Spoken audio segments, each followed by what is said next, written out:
dami na namang seat sale recently, no? Pero guys, hindi porket budget airline ay sila na agad yung pinakamura, ha?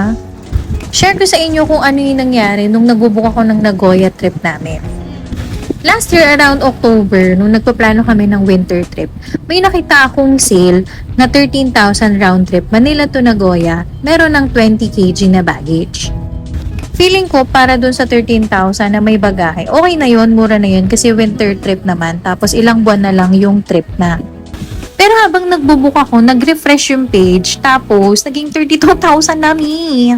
So, nag-check muna ako sa Google Flights and nakahanap ako ng mas mura. Same date, same destination, pero this time with 23 kg baggage allowance each, with meals at Cathay Pacific pa. First time namin mag-Cathay, and full service airline kasi to, tapos mas mura pa, di ba?